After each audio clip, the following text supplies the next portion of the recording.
Good evening. Welcome to South Asia Newsline. I'm Lipakshi Khurana. Here are the top stories we're tracking for you on Wednesday, the 28th of January. India-US nuclear agreement will affect stability in South Asia, says Pakistan. Afghan Taliban rejects reports of Chinese mediation in peace talks.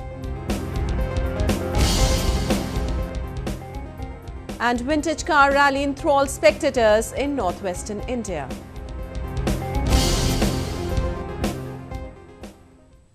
And now for all the details, Pakistan has criticised the nuclear agreement entered between India and the United States. Pakistan Prime Minister's advisor on foreign affairs, Sartaj Aziz, said the deal will be detrimental to stability in South Asia.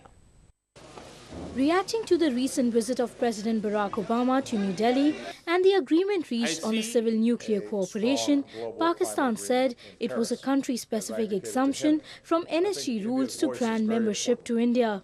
Pakistan's National Security Advisor Sartaj Aziz in a statement said the US-India nuclear deal for political and economic expediencies would have a detrimental impact on stability in South Asia. Aziz said his country was in favor of reforms of the UN Security Council but criticized President Obama's promise of supporting India's permanent membership in the world body. Political circuit in New Delhi, however, said Islamabad is worried of India's position getting global support. Pakistan ये अच्छी तरह समझता है कि अगर भारत अंतर्राष्ट्रीय स्तर पर मजबूत होता है तो उससे पाकिस्तान को आने वाले दिनों में नुकसान होगा। जिस तरह से ओबामा ने और अमेरिका ने भारत का समर्थन किया है कि सिक्योरिटी काउंसिल में उनको शामिल किया जाए, तो ये अपने आप में एक बहुत बड़ी उपलब्धि है और मैं समझता हूँ कि पाकिस्तान की चिंता उनके हिसाब से जायज़ है। India and US had on Sunday agreed to resolve the long-standing issue on nuclear liability in case of an accident. The move will also grant India entry into the nuclear supplies group. US President Barack Obama might have concluded his highly successful India visit on Tuesday after a public meeting in the capital, but he had a wider audience later in the day when he appeared along with Indian Prime Minister Narendra Modi on his monthly radio address talking about bilateral relations.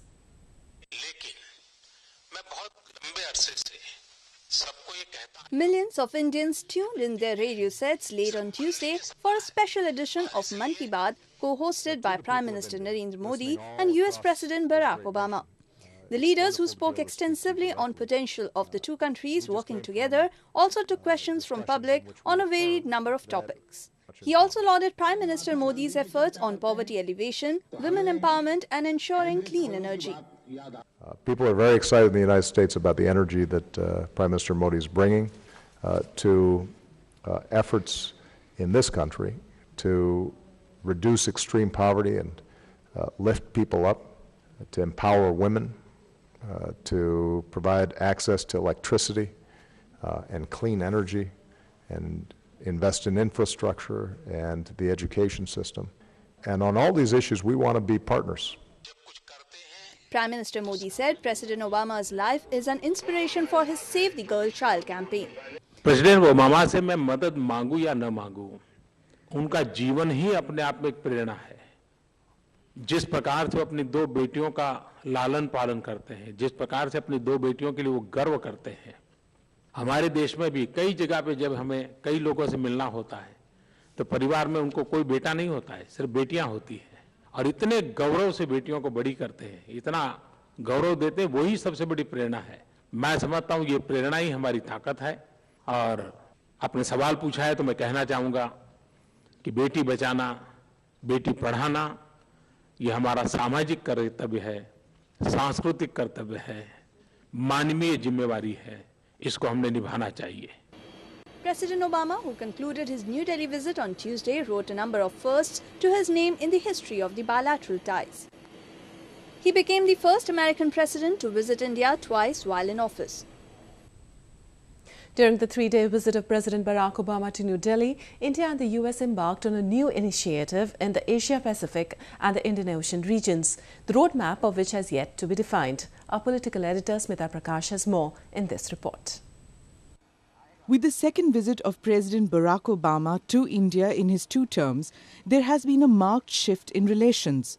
Besides a forward movement on the civilian nuclear deal and defense and trade-related matters, the two sides signed a unique joint strategic vision for the Asia-Pacific and Indian Ocean region, which essentially recognizes the need for greater engagement by India in that region. The document also mentions the imperative for freedom of navigation in South China Sea, which seems to demonstrate that India is not shying away from Washington's attempt to rebalance its engagement in Asia, a move that drew a sharp statement from the Chinese government. The Chinese are obviously reacting to what they fear is the American attempt to bring India into its into the ambit of its alliances and the pivot to Asia framework. So they naturally are having concerns that India will also be joining the United States. Others feel India had little option on this grand strategy with the US because of geopolitical challenges in the region. We have a challenge with China because the way in which China has now engaged in deep strategic cooperation with Pakistan and what kind of an implication that has for India. This is something that the Chinese, I think, are unable to convey to India. Therefore, for India, there is only one option to my mind, and that is to increase its own comprehensive national power. And that can only be done by access to technology. And that is where I think the India-US relationship becomes relevant. Their joint statement indicated that the attempt to reset the balance in Asia would provide opportunities for all Asia-Pacific countries to better coordinate regional security matters.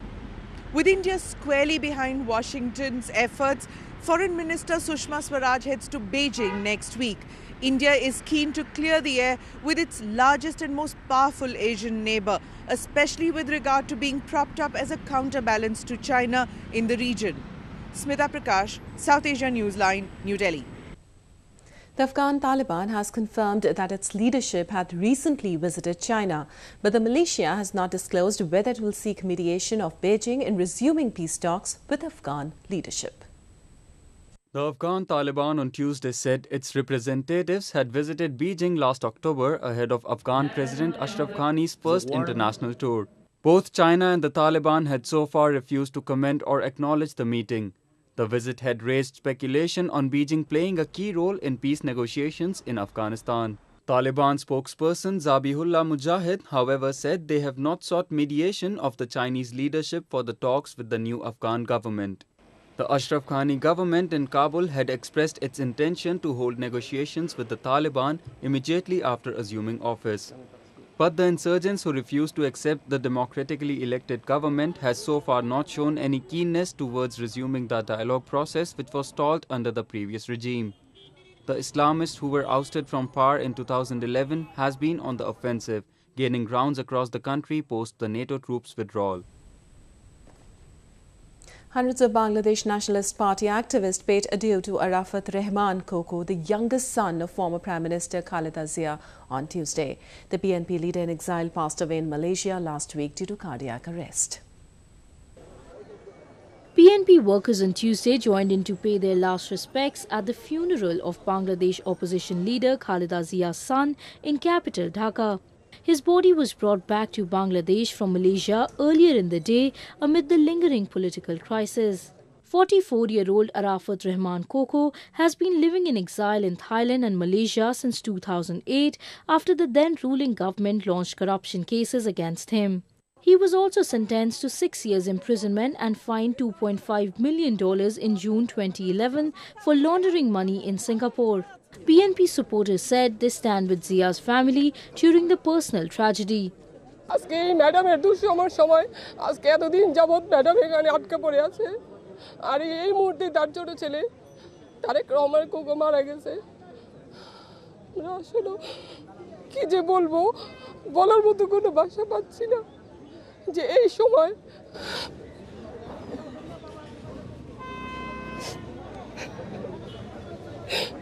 যে আমরা তার নেতা কর্মী তার সাথে দেখাও ঠিকমতো করতে পারতেছি না।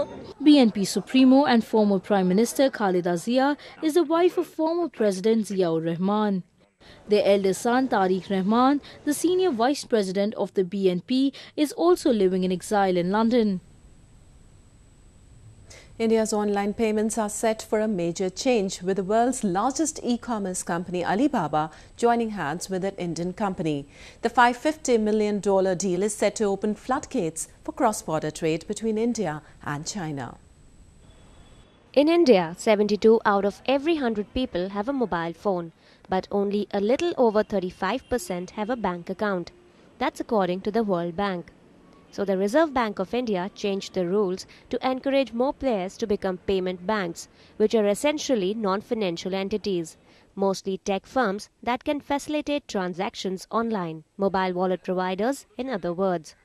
Paytm is India's largest mobile wallet service. Its marketplace has about 15,000 merchants and 25 million users, and it's applied to become a payment bank, confident it can be a major player in this field. Analysts say a deal between Paytm and Alibaba would open the floodgates for more cross-border trade between China and India. Sellers will be able to display their products on both portals.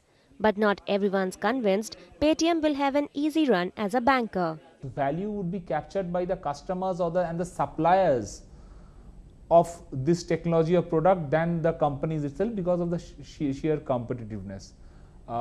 Given the fact that it's a nascent industry, aggregate industry growth can be very high. Obviously, regulatory downsides remain.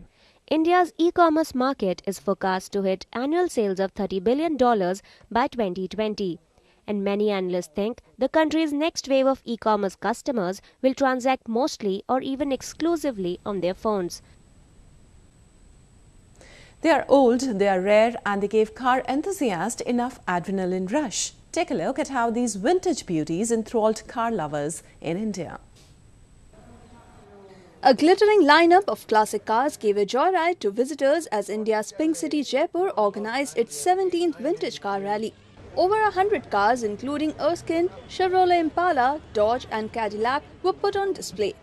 The cars plied through various cities and towns from Jai Mahal Palace to Castle Kanota and back to the city, covering a distance of 43 miles. Car enthusiasts of all ages flocked the rally in large numbers to get a glimpse of the shiny wheels. Well, it's fantastic. It's, I think, great to see India's heritage on the road and being used, and looking forward to a nice rally today. A similar rally was organized in western Gujarat too, reviving the memory of a bygone era. Around 56 vintage cars, including Mercedes, Hudson, Volkswagen, Morris and Rolls-Royce, left car fanatics spellbound. बहुत खुशी हो रही है और बड़ौदा का जो young crowd है उसको हमारे पूरा मतलब ओल्डन ज़माने का एक कल्चर था, हेरिटेज था, इसका देखने मिल रहा है. And I'm very glad that people should come and see this and appreciate the way olden times people used to move around, how the technology was. Many vintage car clubs in the country also organize regular rallies across India, bringing back the legacy and pride of bygone era. Well, that's the way it was in South Asia this evening. Before we conclude, the top stories once again. India-US nuclear agreement will affect stability in South Asia, says Pakistan. Afghan Taliban rejects reports of Chinese mediation in peace talks.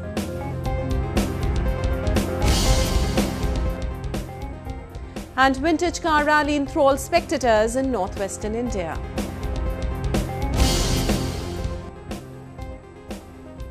Now, viewers can watch the show on SouthAsiaNewsline.com. You can also visit us on Facebook.com/SAsiaNewsline and follow us on Twitter @SAsiaNewsline. That's all in tonight's edition. We'll see you same time tomorrow. Good night.